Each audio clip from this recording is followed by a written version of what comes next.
मान बढ़ाना है। एक बात बताइए, छोटा व्यक्ति भी बड़ा हो सकता है समाज में। कैसे? देने वाला। कौन बड़ा हो सकता है? देने वाला। और बड़ा व्यक्ति भी समाज में छोटा हो सकता है। कैसे? लेने वाला, जिससे कभी निकले ना और लेने के लिए हाथ उठ जाए। वो व्यक्ति बड़ा होते हुए भी छोटा हो जाता है, और छोटा व्यक्ति भी देते देते एक दिन बड़ा हो जाता है। इसलिए सोच समझकर हमेशा बड़ा बनना है, रहना है, तो इस बात का ध्यान रखना होगा। मन लागो मेरो यार फकीरी में, मन लागो मेरो यार फकीरी में। हाथ में कुंडी बगल में सोटा, चारों दिशा जागीरी में। और हाथ में कुंडी बगल में सोटा, चारों दिशी जागीरी में। अपना कहीं भी विचरण करे, पूरा संसार उसका घर हो जाता है। उसके लिए कोई दरवाजा बंद नहीं होता। जिन्होंने भगवान को अपना बना लिया, पूरी संपदा उसी की हो जाती है। और एक महात्मा था, गंगा जी के किनारे लेटे हुए। उसको किसी राजा ने देखा कि भाई महात्मा ऐसे खुले बदन लेटे हुए हैं, इसको सुंदर सा एक कंबल दान देते हैं। उड़ा दिया, अच्छा सा कंबल जो स्वयं सर्दी में ओढ़े हुए थे, लो उड़ा दिया। आशीर्वाद दिया, वाह आप ऐसे ही दान देते रहो। राजा चले गए। थोड़ी देर के बाद एक कंगला आदमी आया। कंगला समझते हो ना? उसने देखा, अरे फकीर आदमी है, इतना कीमती कम्बल ओढ़े हुए हैं, इसको क्या जरूरत पड़ गई इतनी कीमती वस्त्र पहनने ओढ़ने की। उससे रहा नहीं गया। देखो तो क्या तन के बाबा सोया हुआ, बाबा लेटे हुए थे। उसने किनारा पकड़ा, जोर से खींचा और भाग गया लेकर के। बाबा ने उसको भी आशीर्वाद दिया, वाह ऐसे ही चोरी करते रहो। बाबा तो ऐसे ही है। मन ऐसा होना चाहिए आपका, हमेशा यह भाव रहे आपका कि जो होगा वो बहुत अच्छा होगा, क्योंकि हम भगवान की शरण में हैं। तो मेरे साथ कभी गलत हो ही नहीं सकता। नारद जी की तपस्या को देखकर बहुतों को अच्छा लगा, लेकिन कुछ लोगों को अच्छा नहीं लगा। किसको अच्छा नहीं लगा होगा? आप बता सकते हैं? कौन होगा वो जिसको अच्छा नहीं लगा? हैं? वो है देवराज इंद्र। उसको डर सताने लगा कि कहीं ऐसा ना हो। वैसे तो देवर्षि नारद जी सर्वसमर्थ हैं, सब कुछ इनको प्राप्त है, रिद्धि सिद्धि कुछ चाहिए नहीं, सब कुछ इनके पास है, फिर ये तपस्या क्यों कर रहे हैं? कहीं ऐसा तो नहीं कि ये हमारा स्वर्ग लेना चाहते हैं? समाज में कोई ज्यादा सामाजिक बन जाए, थोड़ा नाम होने लग जाए, अखबारों में छपने लग जाए, तो कुछ लोगों का सिंहासन हिलने लगता है, दर्द होने लगता है। कहीं ऐसा तो नहीं कि चुनाव में खड़ा होगा है? इस बात का उनको सदा डर बना रहता है।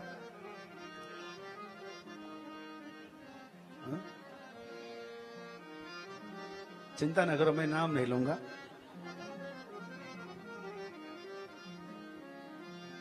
नहीं तो आप ऐसे लोगों की नजरों में आ जाएंगे। तो देवर्षि नारद की तपस्या को देखकर इंद्र को चिंता हो गई। अब नारद जी तो समाधि में, पूछे तो बताए कैसे? वो तो समाधि में। रात दिन उसको नींद नहीं आएगी। देवराज इंद्र ने सोचा कैसे भी इनकी तपस्या को भंग करना है। कामदेव को भेजा। और किसको भेजा? ऋतुराज बसंत को भेजा। बहुत सारी अप्सराओं को भेज दिया, जाओ कैसे भी करके नारद जी की तपस्या को भंग करके ही आना। सब लोग आए, बहुत कोशिश कर लिए, लेकिन नारद जी की तपस्या भंग नहीं कर पाए, क्योंकि उस क्षेत्र में कामदेव का प्रभाव होता ही नहीं था, है ना। जैसे कहीं भी आप देखे होंगे, कहीं जेमर लग जाए, जेमर समझते हो, लगने के बाद मोबाइल का टावर तो दिखता है लेकिन कोई काम करता नहीं, फोन आएगा भी नहीं और जाएगा भी नहीं। उस क्षेत्र में मानो शिव जी का ऐसा प्रभाव था कि कामदेव का कोई प्रभाव होता नहीं था। सब हार गए, नाच नाच के अप्सराओं के घुंघरू टूट गए, बसंत राग रागनी छेड़ के गा गा के थक गए, लेकिन नारद जी को जगा नहीं पाए। आखिरी में सब कोई प्रणाम करने आए और प्रणाम करके कामदेव ने कहा, देव ऋषि नारद जी की जय हो, कामजयी नारद की जय हो। मैं कामदेव अपनी हार स्वीकार करता हूं, आपको प्रणाम करके अब जा रहा हूं। नारद जी की आंखें खुल गई।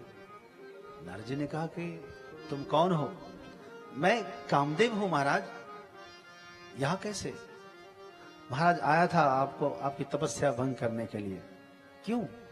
इंद्र ने भेजा था। इंद्र ने क्यों भेजा तुमको? इसलिए महाराज, इंद्र को लगा कि आप कहीं स्वर्ग पाने की इच्छा से तपस्या तो नहीं कर रहे। नारद जी ने कहा, ना जाओ, कह देना मुझे स्वर्ग नहीं चाहिए, मुझे लोभ नहीं है स्वर्ग का। अच्छा महाराज, एक बात पूछूं, आपको मेरे ऊपर क्रोध नहीं आया? बोले, ना, तुम पर क्या क्रोध करना, तुम क्या चीज हो, क्यों क्रोध करे तुम पर भाई? बोले, महाराज एक बात कहूं? क्या? आप तो महान हैं। अरे हम कैसे महान हैं? आप तो, मैं स्वयं प्रमाणित कर रहा हूं कि आप काम को जीत लिए, मैं हारा हुआ हूं, और आपको क्रोध भी नहीं आ रहा मेरे ऊपर, तो आप क्रोध को भी जीत लिए। और महाराज आपको इंद्रलोक का, स्वर्ग का यदि लोभ नहीं है तो आप लोभ को भी जीत लिए। काम क्रोध लोभ त्रिकाल जयी देवर्षि नारद जी की जय हो। अरे क्या कहना है, नारद जी तो गदगद हो गए। अच्छा जाओ, तुम जाओ, कह देना। कामदेव तो चले गए। नारद जी आए शंकर जी के पास। आपको बता दें कि शंकर जी नारद जी के गुरुदेव हैं। हाँ, हमेशा आते हैं, ऐसा नहीं कि हमेशा गुरुदेव ही सुनाते हैं, लेकिन शंकर जी में ये गुण है कि शंकर जी सुनते भी हैं, श्रोता भी है, और शंकर जी वक्ता भी है। कभी नारद जी सुनाते हैं तो शंकर जी सुनते हैं। हमेशा जब जब नारद जी आते थे तो श्री राम जी की कथा सुनाते थे। क्या सुनाते थे? राम कथा सुनाते थे। आज नारद जी आए तो काम कथा सुना रहे हैं। बदल गया है, टॉपिक चेंज, सब्जेक्ट ही चेंज कर दिया। काम कथा लिखा है, काम चरित नारद सब भाखा। शंकर जी ने मना किया। देखिए ऐसा है नारद जी, क्या हुआ? बोले, बाबा हम तो तपस्या कर रहे थे, लेकिन कामदेव आया और विघ्न करना शुरू किया, लेकिन चिंता की कोई बात नहीं, आपके आशीर्वाद से हमने कामदेव को जीत लिया। और भगवान एक बात बताऊं, मैं उस पर तो क्रोध भी नहीं किया, मुझे उस पर क्रोध भी नहीं आया, और मैंने कह दिया कि जाओ कह देना इंद्र को कि मुझे इंद्रासन का लोभ भी नहीं है, मुझे स्वर्ग का लोभ भी नहीं। तो भगवान आपके आशीर्वाद से हम काम क्रोध लोभ को जीत कर आ रहे हैं। गुरु है शंकर जी। कौन है? है। तुम त्रिभुवन गुरु वेद बखाना।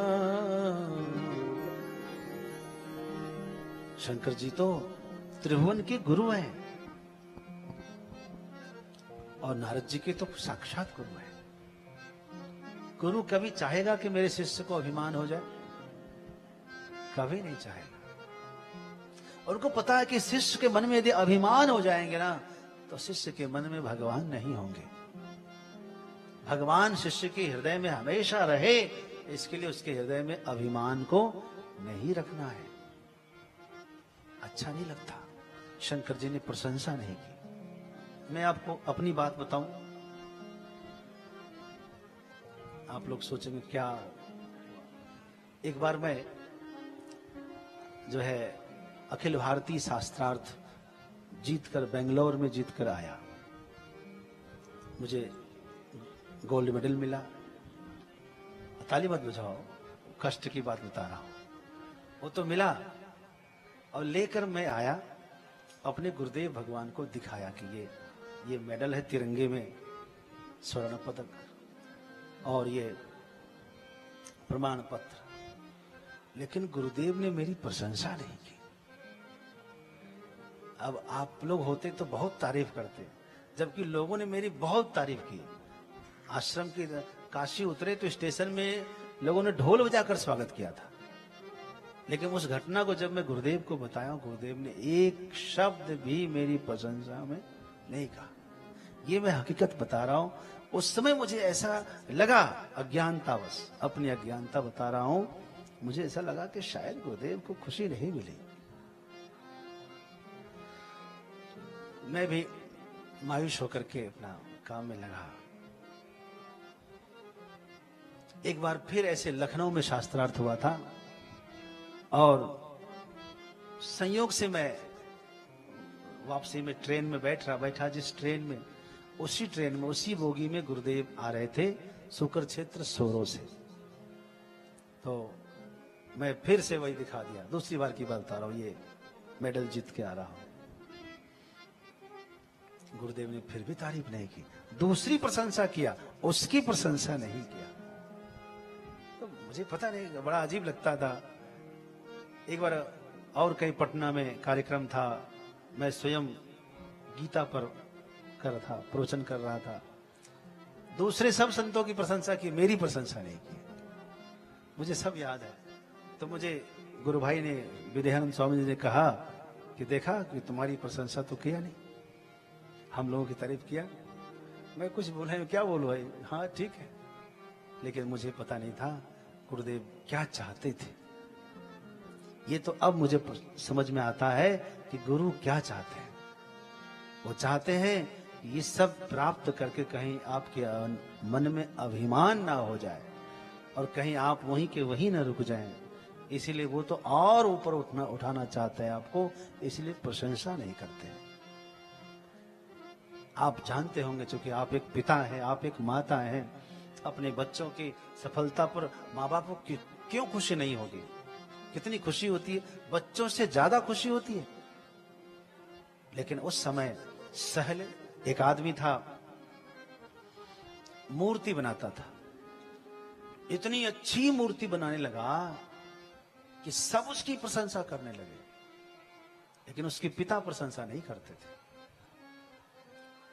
कुछ नहीं बोलते, इसका मतलब और अच्छा बनाएगा, और अच्छा बनाने लगा। फिर वो घूमने लगा, दूर दूर स्थानों में जाए और सब जगह की मूर्तियां देखे, कलाकृति देखे, और सबसे सुंदर बनाया उसने एक बार। अब तो वो नाराज हो गया अपने ही पिता से कि ये पिता है कि क्या है?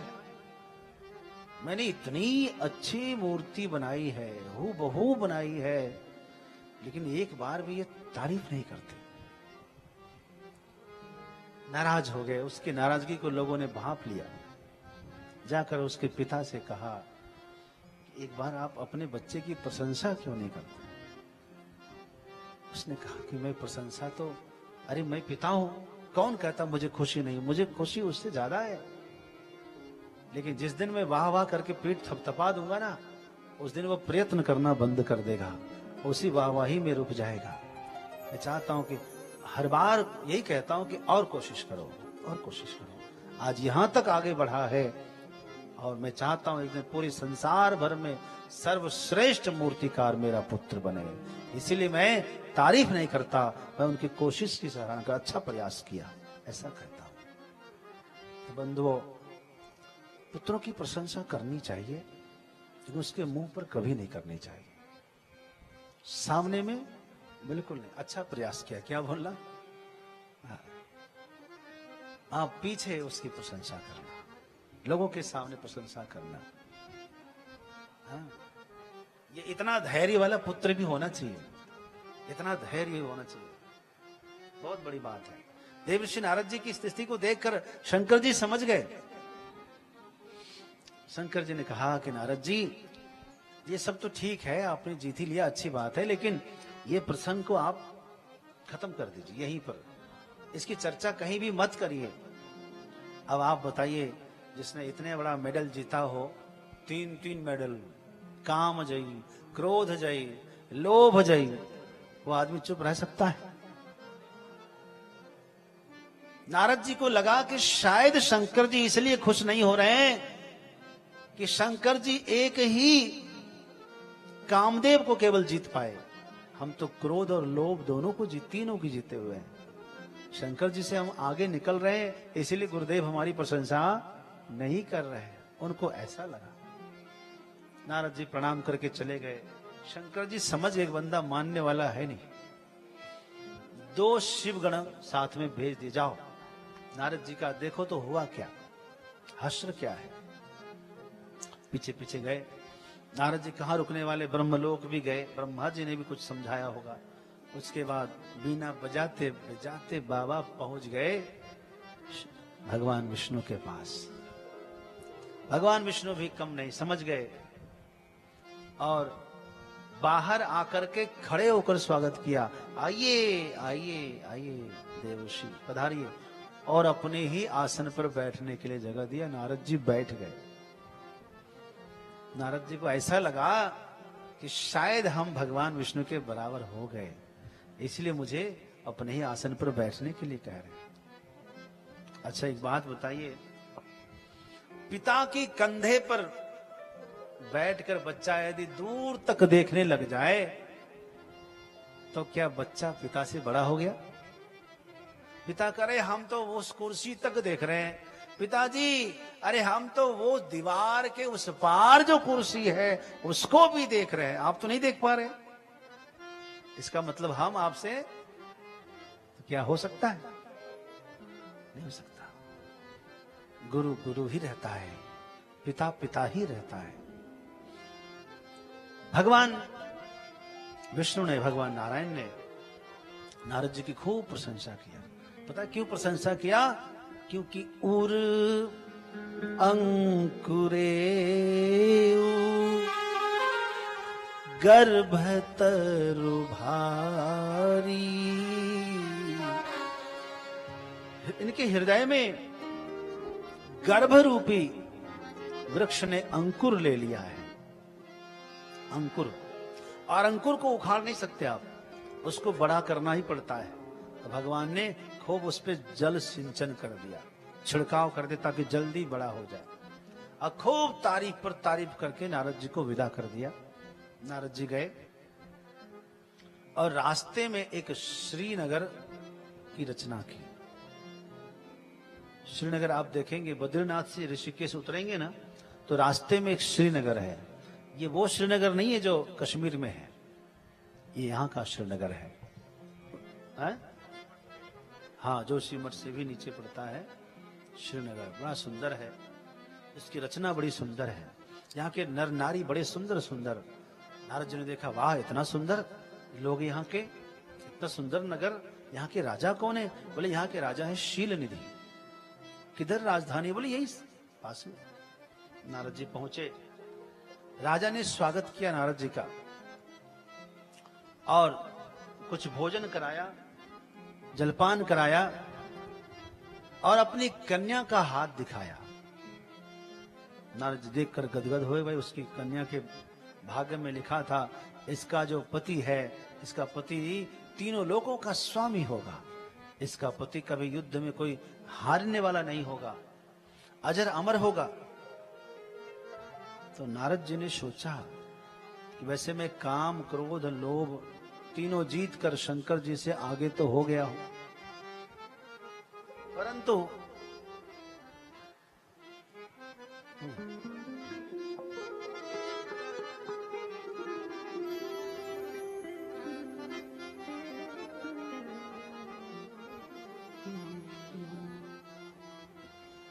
लेकिन भगवान विष्णु से आगे नहीं हो पाया, क्योंकि उनके पास लक्ष्मी है।